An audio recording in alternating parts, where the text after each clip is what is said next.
안녕하십니까? 주식 몰빵러입니다. 오늘은 증시의 위협을 줄 수 있는 요소들을 말씀드리고자 합니다.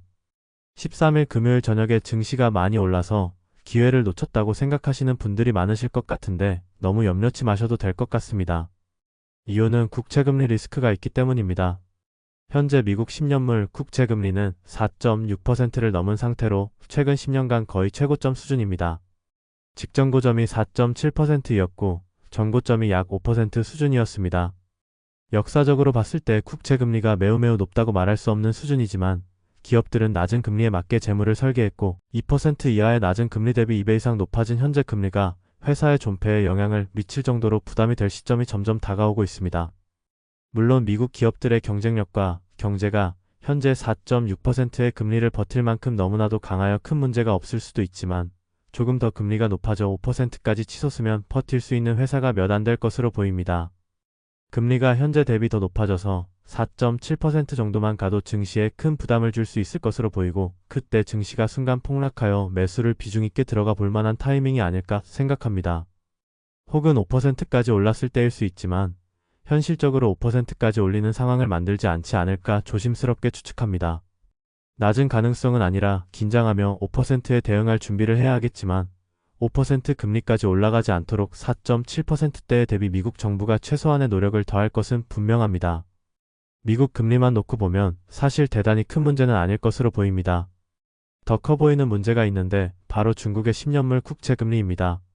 중국의 10년물 국채금리는 불과 2년 전만 해도 3% 이상에서 놀고 있었습니다. 왜냐하면 중국의 경제 성장률이 높기에 국채보다 기업에 돈이 몰려 안전한 국채의 인기가 낮을 수밖에 없기 때문입니다. 하지만 불과 1년 만에 2% 후반대에서 현재 1.6%까지 떨어졌습니다.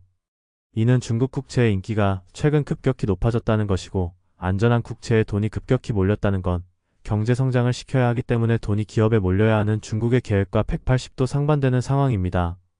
중국 특유의 숫자 조작, 약점을 감추기 위한 전략으로 정확히는 알 수 없지만 중국의 경제가 어딘가 매우 위험한 상황이고 이 때문인지는 모르겠지만 24년 11월 30일부터 무비자로 관광객을 받기 시작했습니다.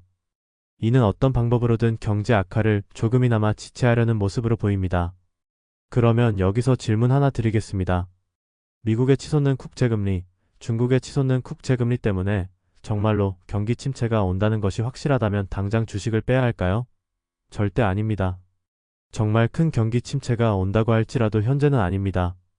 진짜 경기 침체라면 직전에 증시를 비이상적으로 크게 올리는 작업이 올 것입니다. 이 기회는 너무나도 커서 놓치면 안 되고 상승을 조금이라도 먹고 이상한 잡주 같은 것들도 비이상적으로 치솟으면 그때 리스크 관리 차원에서 한 발 물러서 있으면 됩니다. 결론은 경기 침체가 오더라도 지금은 넣어야 할 때고 잠깐 지나가는 강풍이면 단기간의 하락을 막고 그대로 올리면 되기 때문에 넣어도 됩니다. 결론은 지금은 이러나 저러나 진입을 해야 하는 시기라고 생각합니다.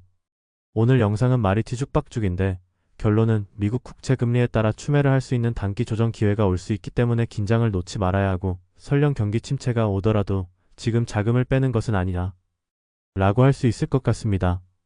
홀딩을 하되 떨어지면 추매를 하고 비이상적 급등을 보이면 리스크 차원에서 위험한 주식들은 처분하는 것이 좋을 것 같습니다. 오늘 영상도 시청해주셔서 감사합니다.